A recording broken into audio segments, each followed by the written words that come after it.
No excuses. There comes a moment when we realize that the barrier between who we are and who we're meant to become isn't something external. It's us. It's the stories we tell ourselves, the fears we cradle like old friends, the excuses we've convinced ourselves are valid. We say things like, "I'm not ready, it's too late," or "I'll try once things settle down." But the truth is, our lives are passing by while we're waiting for the perfect conditions to be brave. This message isn't about hustle culture or pushing yourself until you burn out. It's about looking inward and facing the real reason we're not moving forward. It's not time, or money, or lack of opportunity. It's the excuses that protect us from discomfort and shield us from vulnerability. The people who change their lives are rarely the ones with perfect plans. They are the ones who stop negotiating with fear. They stop justifying their silence, their stillness, and their shrinking. They simply decide, no more excuses. Today, let's talk about what it takes to live that way.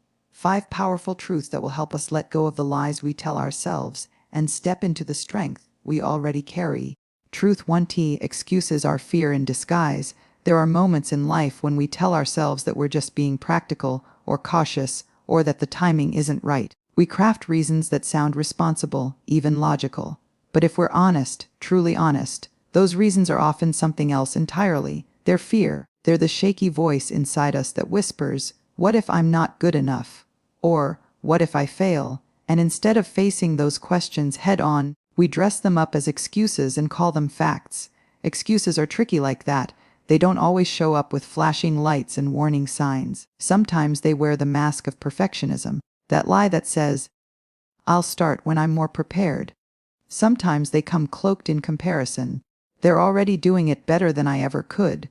And sometimes they just hide behind business. "I don't have time," even when deep down we know we're just afraid to make time. Fear is a powerful force. It's wired into our biology to keep us safe, to keep us from harm. But safety and growth rarely go hand in hand. There's a kind of safety that builds walls around our potential. It doesn't look dangerous. In fact, it often looks like comfort. But over time, that comfort can become a cage. And the longer we stay in it, the more we convince ourselves that we chose it, that it's who we are, that we're not meant for more. That's how fear works. It convinces us to settle. And excuses are its language. I remember a time in my life when I stayed in a job that drained me. Every Sunday evening came with that heavy dread, like my spirit was shrinking just thinking about Monday morning. But I stayed, and when people asked why, I had a list of answers ready. It's a good company. The benefits are stable. It's not the right time to make a change. I was so convincing that I even believed myself. But the truth, I was scared. I was scared to risk something uncertain, scared to start over, scared of failing at something new. It wasn't the job that was keeping me stuck. It was the excuses I was using to protect myself from facing the fear of what might happen if I left. And here's the thing. Everyone makes excuses. It doesn't make you weak. It makes you human.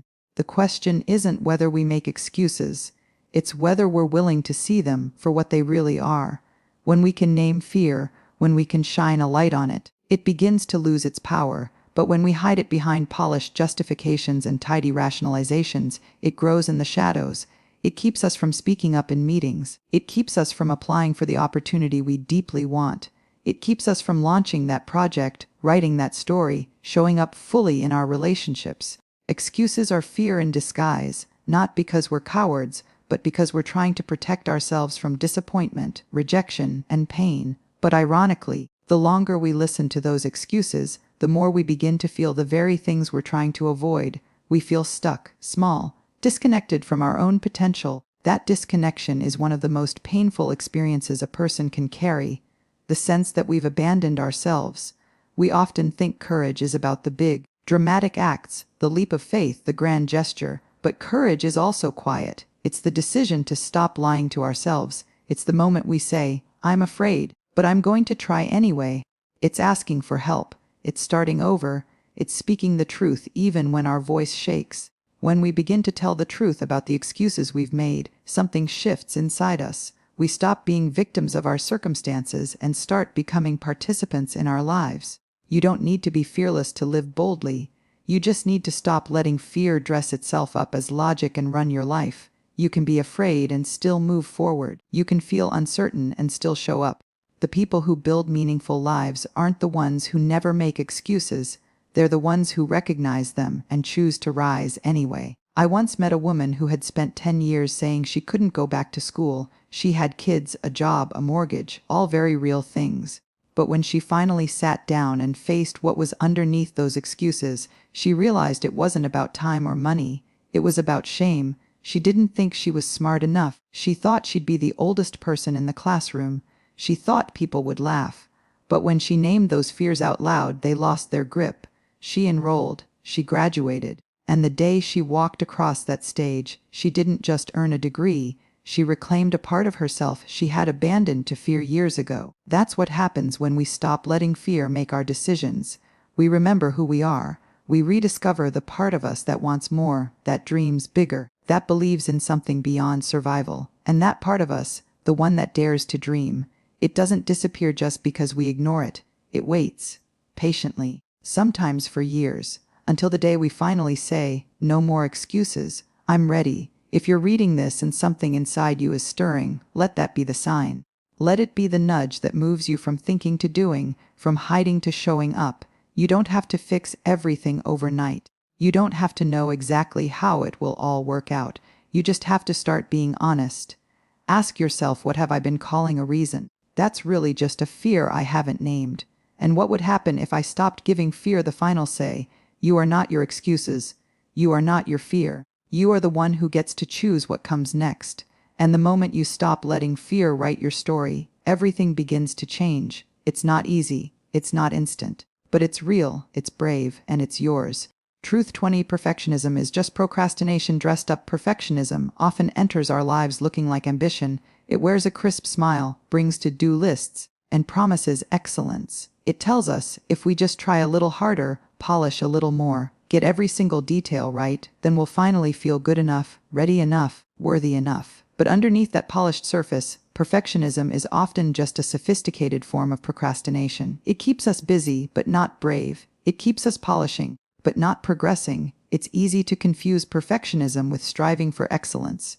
But they're not the same. Excellence is born from passion, discipline, and a desire to grow. Perfectionism, on the other hand, is rooted in fear. Fear of judgment, fear of failure, fear of not being enough. It convinces us that if we just make things flawless, then we can avoid the pain of being criticized or rejected. So we wait, we tweak, we overthink, and we tell ourselves we're just being thorough, when really we're just delaying. This delay doesn't look lazy. It looks responsible. It looks like research, planning, editing, sometimes for the 100th time. It's making a vision board but never starting the project. It's rewriting the first paragraph of that book over and over again, but never moving forward. It's planning the perfect launch for a business and never actually launching. It feels productive, but it's a stall, a clever stall, and the longer we stay there, the more we convince ourselves that we're being careful when deep down, we're scared. I know what it's like to get stuck there. There was a time when I wanted to share a piece of writing that meant a lot to me. I kept telling myself it wasn't ready. I wanted to get every sentence just right. I told myself it was about quality, but if I'm honest, it wasn't about quality at all. It was about fear. I was terrified of how people might respond. I was afraid that if it wasn't perfect, I'd be exposed, so I kept polishing it. Weeks passed, then months, and the truth was, it was good enough to share long before I actually did. But my perfectionism kept it in the shadows, and with it my voice. We live in a world that often rewards perfectionism. Schools, jobs, and social media send the message that flawless is better. We see curated lives, filtered smiles, and captioned confidence. And we internalize the lie that if we're not perfect, we're failing. But what those filtered frames don't show is the cost. Perfectionism robs us of joy. It steals spontaneity. It drains our creativity. It silences our voice. And most of all, it delays our growth, because growth requires movement, messiness, trial, error, and the willingness to be seen, even when we're unfinished. Perfectionism often whispers that we're just being responsible, that we're not ready, that if we take one more course, or gain one more qualification, or find the right time, then we'll finally be prepared. But readiness isn't a destination we arrive at. It's a choice. It's not about having every duck in a row. It's about being willing to start even if the ducks are waddling all over the place. Courage doesn't come after everything is perfect. Courage shows up in the cracks, in the unpolished moments, in the "I don't know how this will go, but I'm showing up anyway." When we wait for perfect, we often wait forever, because perfect is a moving target. No matter how much we fix or edit or prepare, there will always be something we think we could do better. Perfectionism doesn't bring peace. It brings pressure. It's the voice that says, "Not yet. Not good enough. Try again." And that voice doesn't go away when we give in to it. It grows louder. It demands more.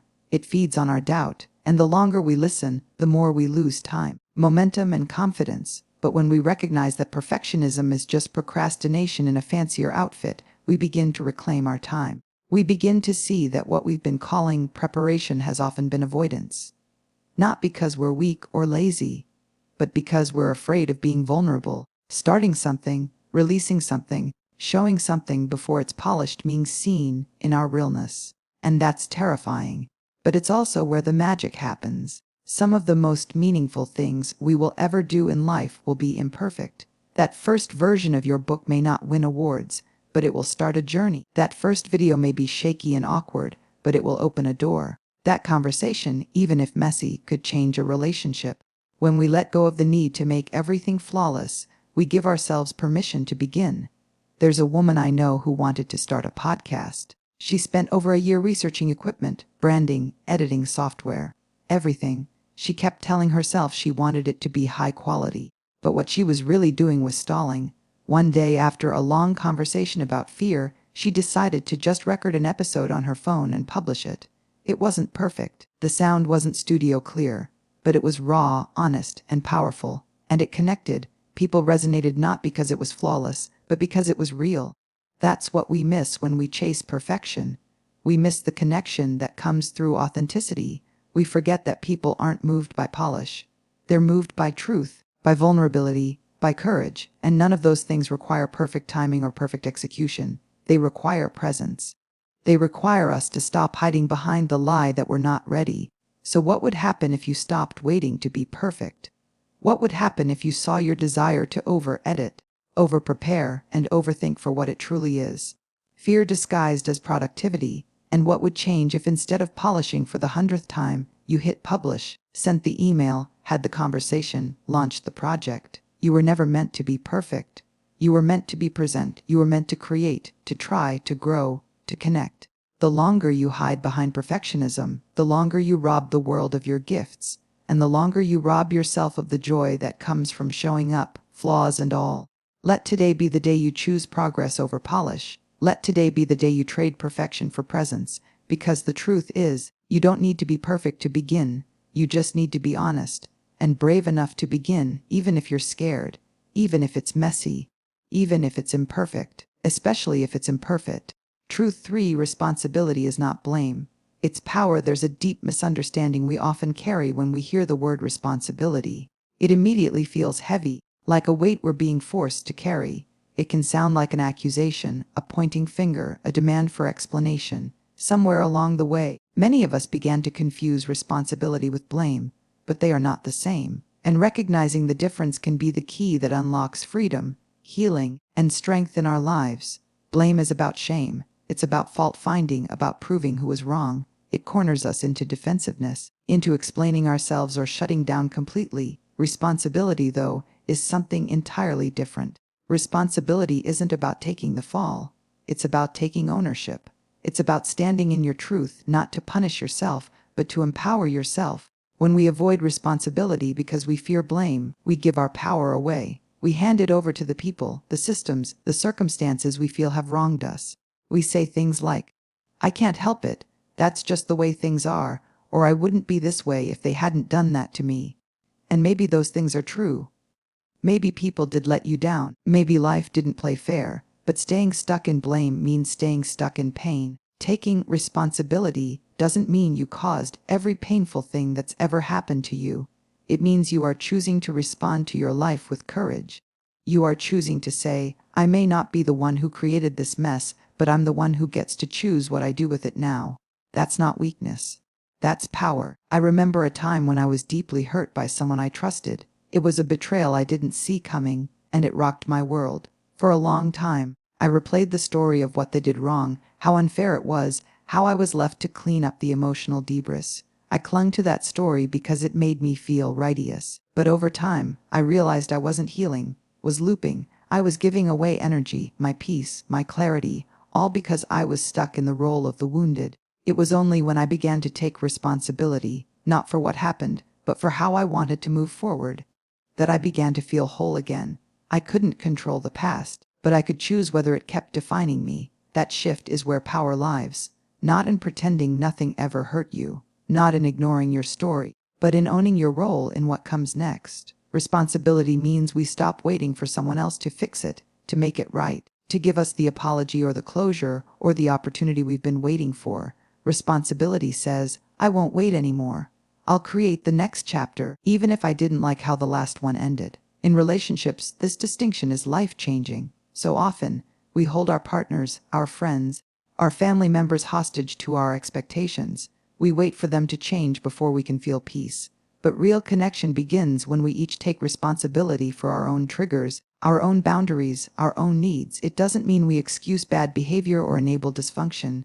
It means we stop outsourcing our emotional well-being. We step into the space of saying, this is what I feel, this is what I need, this is how I will care for myself. That's not about blame.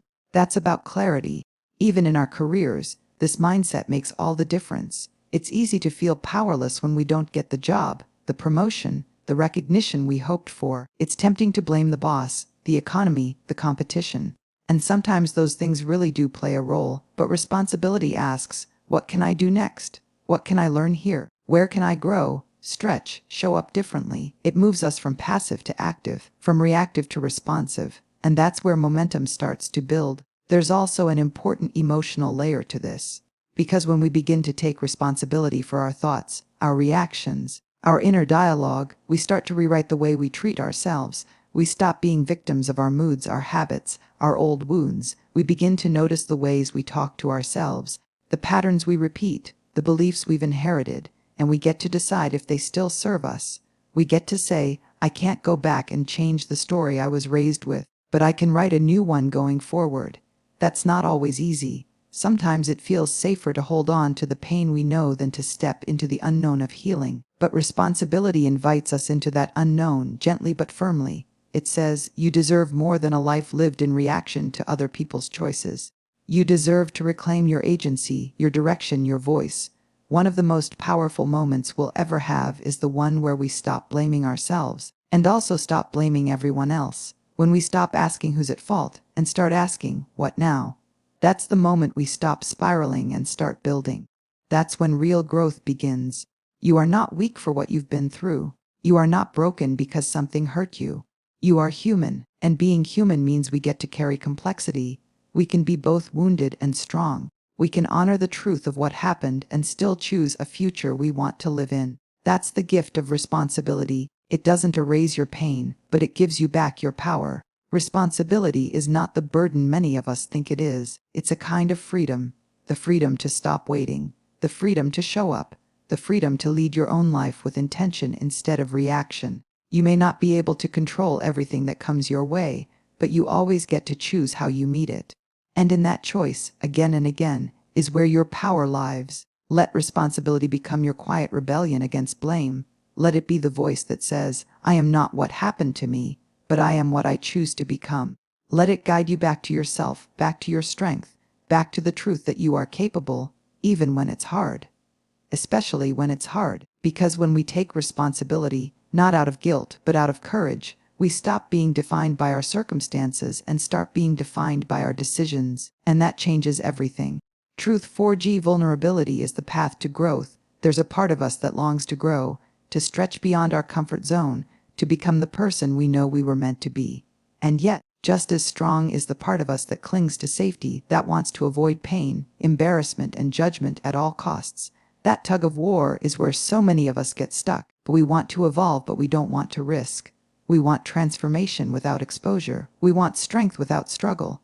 But the truth is, growth does not live in the realm of certainty or comfort.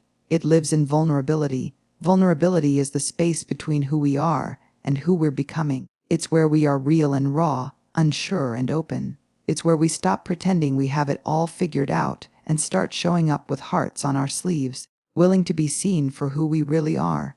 and that willingness is not weakness. It is the beginning of everything that matters.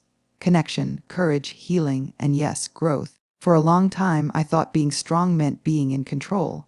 I believed I had to have the answers, keep it together, never let anyone see me struggle. But the more I held on to that illusion, the more isolated and stuck I became. Growth isn't born in the performance of perfection.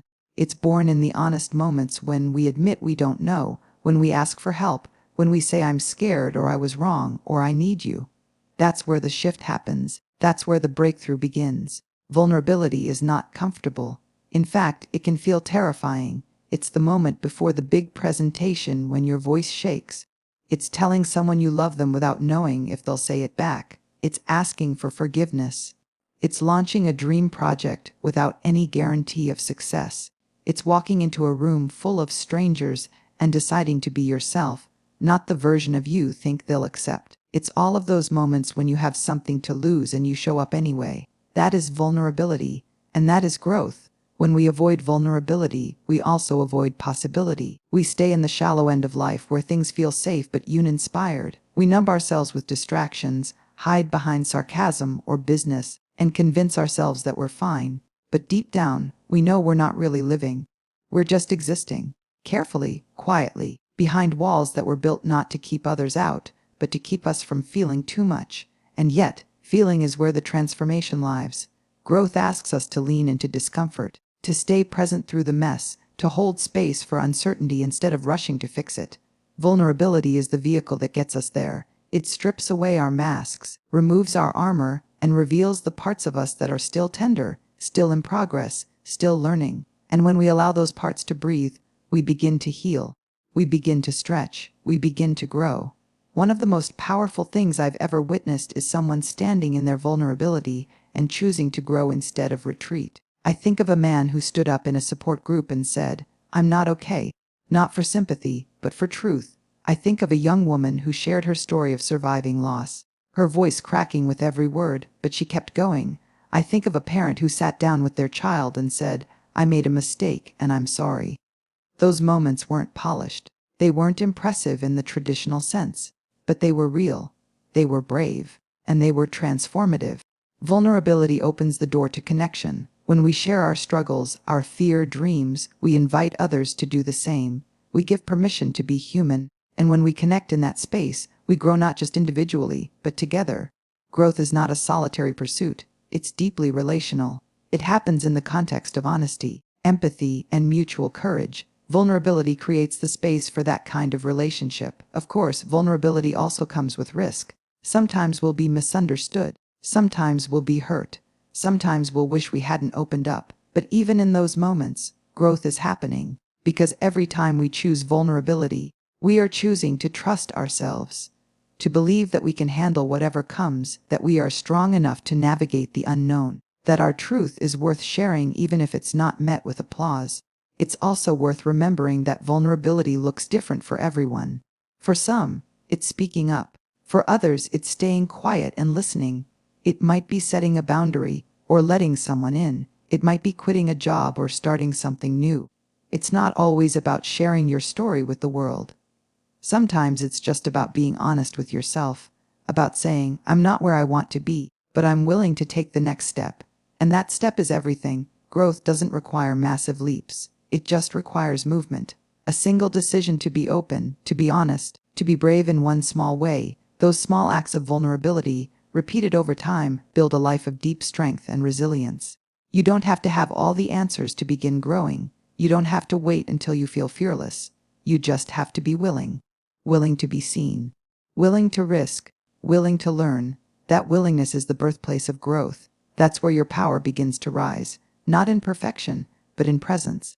So if you're standing at the edge of something new, a conversation, a choice, a change, and you feel that tremble in your chest, that tightness in your throat, that ache in your belly, don't run from it. Lean in. That's not weakness.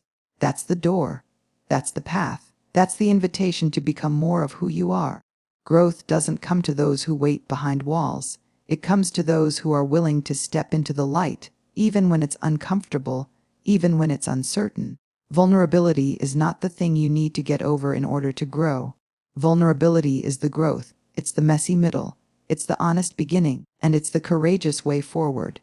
You are not too broken, too behind, or too late to begin again. You are already on the path. Every time you show up as yourself, trembling, tender, and true, you are growing. And there is nothing more beautiful, more powerful, or more real than that.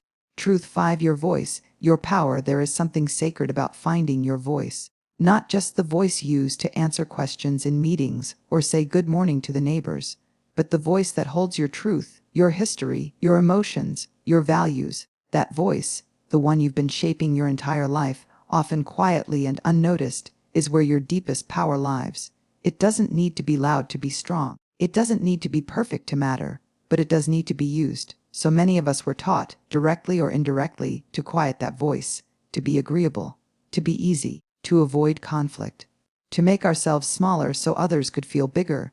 We learned that speaking up made people uncomfortable, that having needs made us difficult, that expressing emotion made us weak. Over time, we internalized those messages, and the saddest part is, we began to believe them. We started to question if our voice was worth using at all. But here's the truth. Your voice is not a problem. Your voice is not too much. Your voice is the bridge between you are and how you show up in the world. It is the tool that allows you to advocate, to create, to set boundaries, to connect, to lead. And don't every time you silence it, you silence something essential in yourself. There is a moment in every person's life when they realize that staying silent costs more than speaking up. Maybe it's the job you didn't go for because you doubted your worth, you to earn your worth. Maybe it's the relationship you stayed in because you couldn't find the words to say this isn't working. Maybe it's the time someone crossed a boundary and you smiled instead of saying, that's not okay with me. These are the quiet moments where power is lost. Not because someone took it from you, but because it stayed locked inside. And the opposite is also true. Every time you speak up, even in fear, even imperfectly, you reclaim a piece of yourself. That's what power looks like. It's not control or dominance or charisma. It's alignment. It's standing rooted in who you are and letting that truth come through your words, your choices, your actions. And that alignment starts with your voice. There's a myth that using your voice means being confrontational or loud. But real voice work isn't about volume. It's about courage. It's the courage to say no when your body says no. It's the courage to say yes when something lights you up, even if it doesn't make sense to others. It's the courage to say, I don't know, or I need help, or I've changed my mind. These are not small things. These are life-changing declarations. They shift dynamics. They challenge patterns. They open doors. Using your voice doesn't mean you'll always be heard. Sometimes people won't understand. Sometimes they'll dismiss you. Sometimes they'll be uncomfortable. But that discomfort does not mean you were wrong to speak. Your voice is not responsible for how others choose to receive your truth. Your job is to be honest, to be kind, to be clear. The rest is not yours to carry. There's a story I'll never forget. A woman who had spent years in a job where she felt unseen and undervalued. Every time she had an idea, it was ignored. Every time she asked for more responsibility, she was told she wasn't ready. For a long time, she stayed quiet. She told herself it wasn't worth the fight. She minimized her own talent just to survive. But then one day she sat in a meeting, and someone else, a newer colleague, shared almost the exact same idea she had suggested months earlier. This time, it was praised, celebrated, implemented, and something inside her snapped. Not in a destructive way, in a freeing way. She realized she could no longer betray her own voice just to keep the peace. That day, she decided to speak up. Not to yell, not to blame, but to name her experience. And it changed everything. Not overnight, but it planted a seed. Eventually, she left that job. Not in bitterness, but in power. She started something new, something aligned. And it began with one honest sentence. Your voice can change the direction of your life. Not always dramatically. Sometimes the shifts are quiet, but they're real. Every time you express yourself honestly, you clear space. You build trust with yourself. You show yourself that you're worth listening to. And when you believe your voice matters, other people begin to believe it too. We often wait to feel confident before we speak. We wait until we know exactly what to say. But confidence is not the prerequisite for using your voice. It's the result. The more you speak, the more your voice strengthens. The more you practice, the more grounded you become.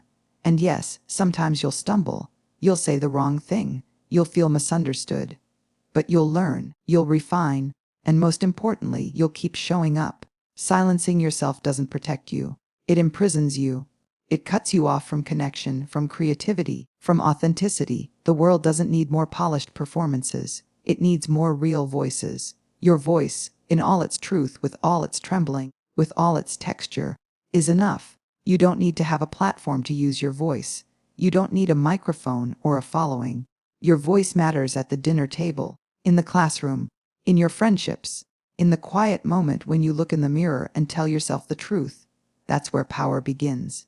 Not in the spotlight, but in the small, sacred choices to show up as yourself. You may not have been taught to trust your voice, but you can learn. You can unlearn the silence. You can decide that your truth is worth speaking, that your experience is valid, that your perspective belongs. The most powerful people are not those who speak the loudest. They are the ones who speak with integrity, who speak even when it's uncomfortable, who speak from their heart and their healing and their hope. You are that kind of powerful. Your voice is not an accessory. It's your essence. It carries your values, your vision, your wisdom. Don't wait for someone to hand you permission. Don't wait for the fear to vanish. Start where you are. Speak from where you stand. Your voice is your power. Use it. Grow it. Trust it. And watch your life begin to reflect who you really are. Here's the true thing: we can't keep waiting for the perfect time, the perfect plan, or the perfect version of ourselves. That moment will never come. Life is not waiting for us to be flawless. It's waiting for us to be brave. You are not here to shrink. You are not here to stay quiet. You are not here to play small just because it's safer. You are here to rise, to speak, to live fully. So whatever excuse you've been holding on to, name it, call it out, and then lovingly, intentionally release it, because your life is not a rehearsal, and every moment you spend making excuses is a moment you're not living in your truth. Today is the day you say it out loud. No more excuses.